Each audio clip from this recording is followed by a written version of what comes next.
Now gonna be chapter 7. This wasn't about dudes birds attacking, but a man fights get a paw. Watermelon. It's chapter 7. Later that evening, after walking for the rest of the day, the four travelers settled in a for peaceful sleep in a bushy section of the mountainside. The sky was moonlight and clear, and Sid nodded off, listening to soothing insect and animals calls in the distance. Mervyn blinked sleepily. He had a washing curled up loosely in his trunk. The mammoth tried to keep watch over Diego, who was sleeping close by. He just couldn't stay awake any longer. As soon as Mervyn drifted off, Diego open his golden eyes. He got up and padded silently toward the washing. A twig snapped in the thick bushes nearby. Diego whipped around to look. Then he was holding his ears, waited in a light. But he didn't see anything, but the night faded back to silence, except for Sid's snoring. Manfred's trunk unfurled a bit more as he slipped deeper into slumber. Sneaking closer, Diego saw that he could snatch rushing out of the Manfred's trunk if he was careful enough.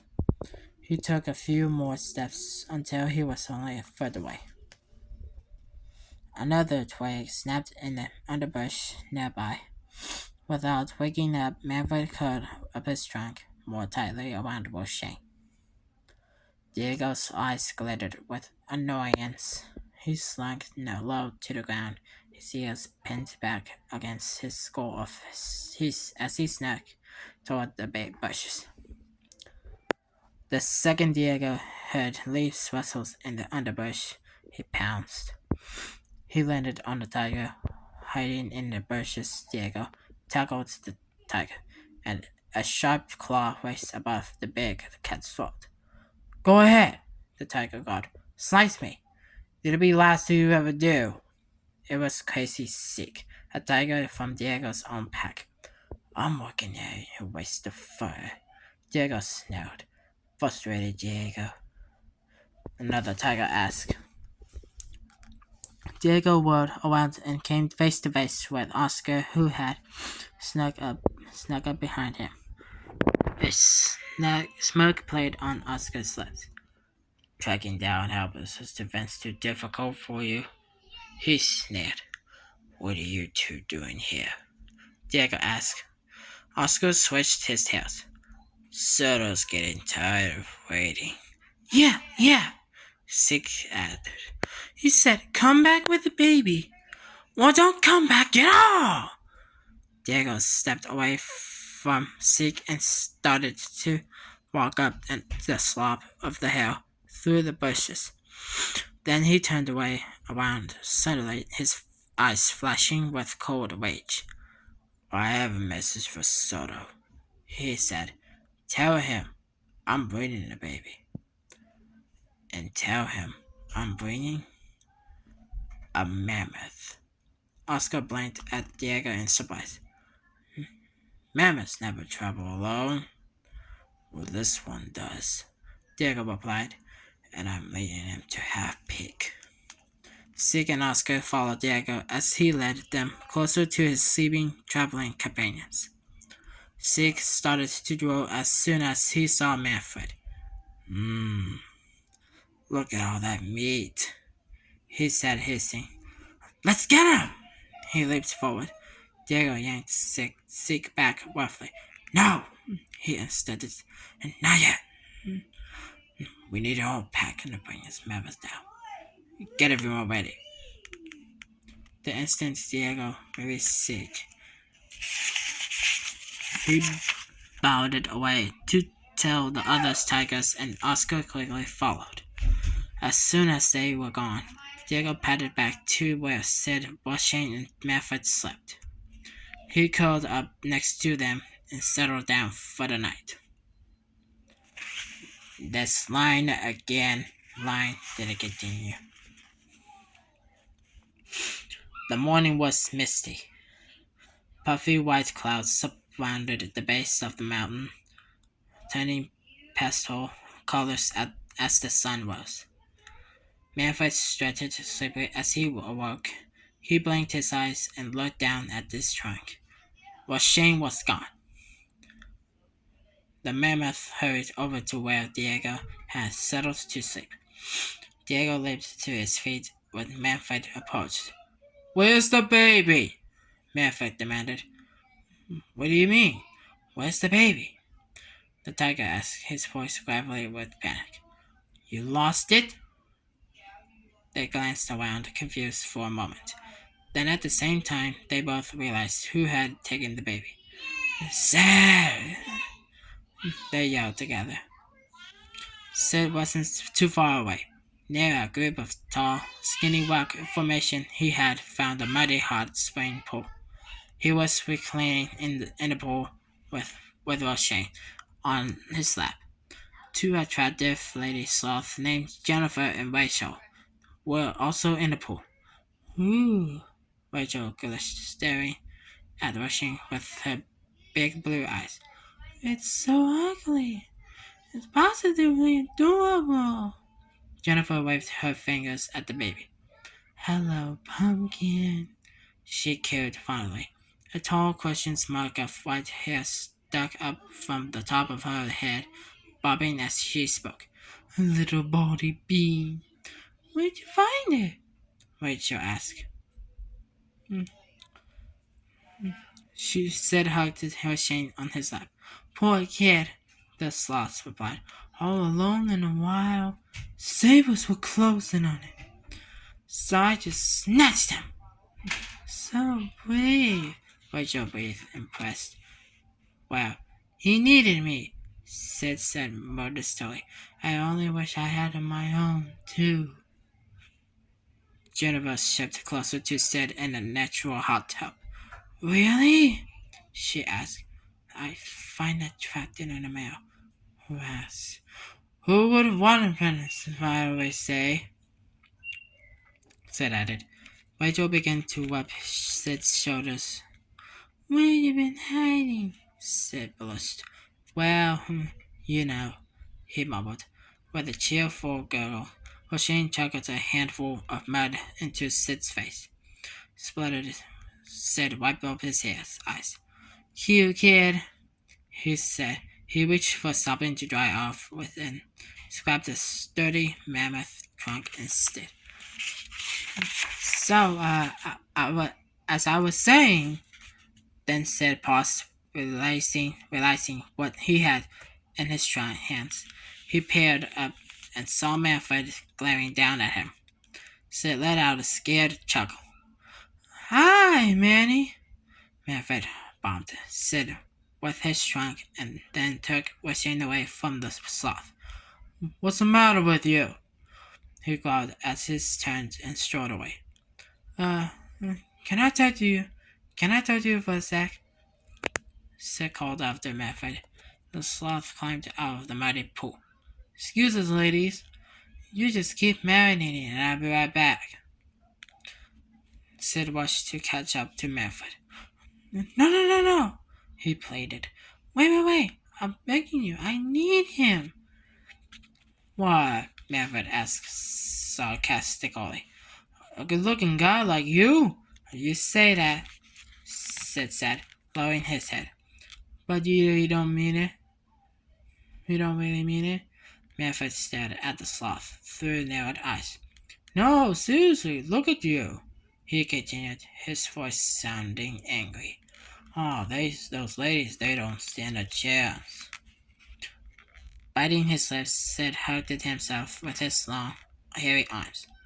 "You have a very cool sense of humor." "Hey," Manfred replied with his stroke. "Don't let me clap your style." Misunderstanding the mammoth, Sid's face split with a goofy grin. He reached for the baby. "Thanks, man, you're a pal," he gushed. "You're the best." But before Sid could take the wishing, Manfred pulled the baby away and walked off with him. Without Pinky, the mammoth outrighted. Manny, Sid cried. I need him. But Manfred had already stalked away. Sid struggled and glanced back toward the mud bath. It was shrouded in steam.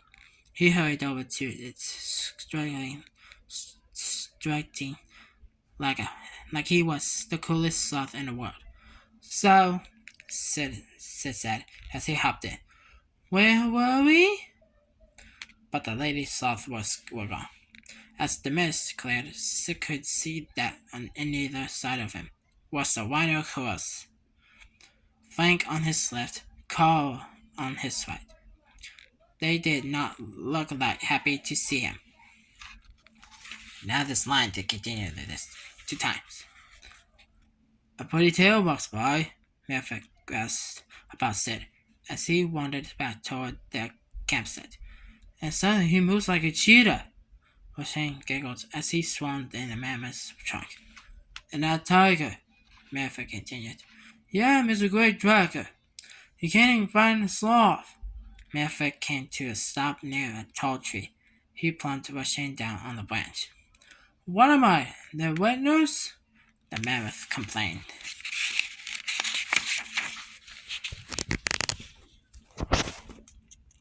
Up on the branch, Shane could sweetly enjoying the view, he waved down at Manfred. Manfred pulled him with the tip of his trunk. What are you looking at, bone bag? The mammoth asked. You're supposed to be the glowing prey predator. I don't think so. Playfully, Shane tried to grab Manfred's trunk with his hands, but the mammoth moved on elongated nose out of reach. You just had a little patch of fur, Manfred said. He opened Shane's mouth and peered inside. No fangs, he nodded. He raised the thick fang of the baby's hair. No horns. Then he picked Shane up off the branch and flipped on him upside down. Your fossil skin wrapped in wash. What's so threatening about you? Shane reached out and grabbed Manfred's trunk. He squealed in triumph, then pressed his cheek to the trunk and hugged it. A salty expression missed Manfred's eyes for a moment, but then the mammoth remembered to add tough, and he pulled away.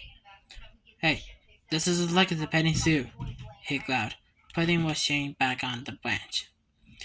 With a quick hand motion, Shane yanked out a hunk of Manfred's nose hair. Ow! Manfred cried. Shane laughed. He threw the nose hair up in the air.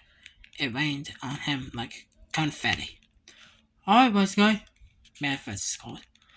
You're just earning yourself a timeout.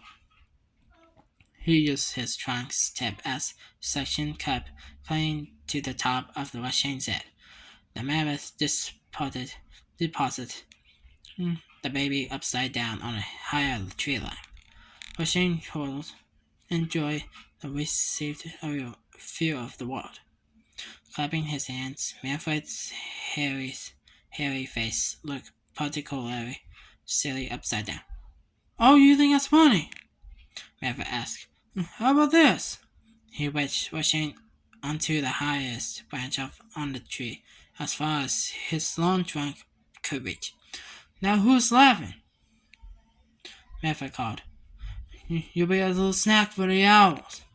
But the hate didn't bother the baby at all. Shane clapped his hands again, laughing at the pleasurable breeze through the treetops.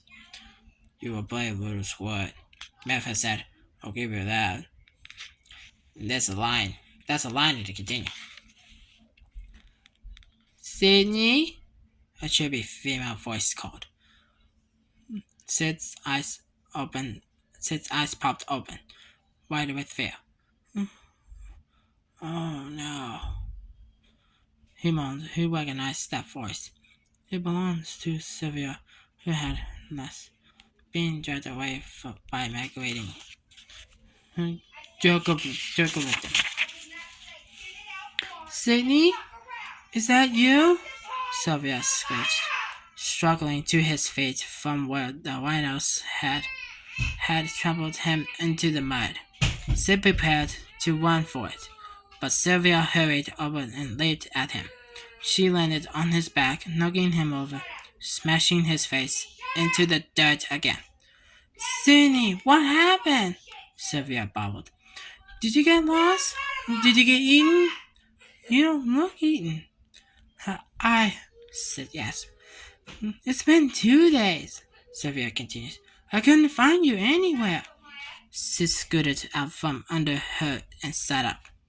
Because I was attacked, he explained, by 200 vicious rhinos. Concerned Sylvia reached out of him and her paw. Oh, Sydney, are you okay? She goes, that's horrible. Sid gently pushed her hand away. I survived, he replied. Sylvia smiled hopefully at him. Then are you ready to microwave? Yes, I am, said Ide, hopping to his feet. He flew quickly, trying to invent an excuse to escape. Once I get your turnips. My turnips? Sylvia asked, confused. Sure, Sid replied. We're going to have a stuffed cheese if we're going to microwave all those miles. Sylvia batted her eyelashes at him and exulted dreamily, very pleased with his planning. Oh, Sydney! I'll just run, Sid chirped. He took a few steps away from the lady. And get them! He looped around the corner of a tall mesa as fast as his slow motion legs would carry him, and ran smack into Diego's face. Whoa! Sid cried. Thank goodness, you're here. As Diego watched suspiciously, Sid scrunched up his face in a fake, terrified expression. Oh no! He screamed loudly enough for Sylvia to hear around the corner. A tiger! Help! Where's the baby? Diego growled. Oh, he's fine, Sid whispered. Melvin has him. Come on, what? Meow, Diego replied in a bored-faced voice. This wasn't exactly what Sid had in mind. He just ate a cat, Sid cried to Sylvia. Now he's coming for me. Oh no, he's got me. Oh, help. Diego pulled away from Sid, extremely annoyed. Get away from me. I'm coming, Sid, Sylvia hauled from around the mesa. Hold on! With Diego refusing to play along and Sylvia coming around the corner any second, Sid got desperate. He grabbed the tiger's paws and bit it hard. Diego roared in pain. Sid dove into the tiger's open mouth and hung there limply, just as Sylvia shoved up. Oh! Sylvia gasped. Sid! Oh, Sylvia, Sid moaned, covered his forehead with his paws. I love you. Then Sid stiffened, faking death. He let himself drip wobbly in Diego's mouth, lowering his head. After a long moment, Sid peeked to check her reaction. Sylvia was staring right at him, so he quickly squeezed his eyes shut. I can see you breathing, Sylvia said flatly. Sid holding it so his chest wouldn't heave up and down. Now you're home, you breathe? Sylvia said. With a loud groan, Sid exhaled a painful sounding death rattle from the back of his throat.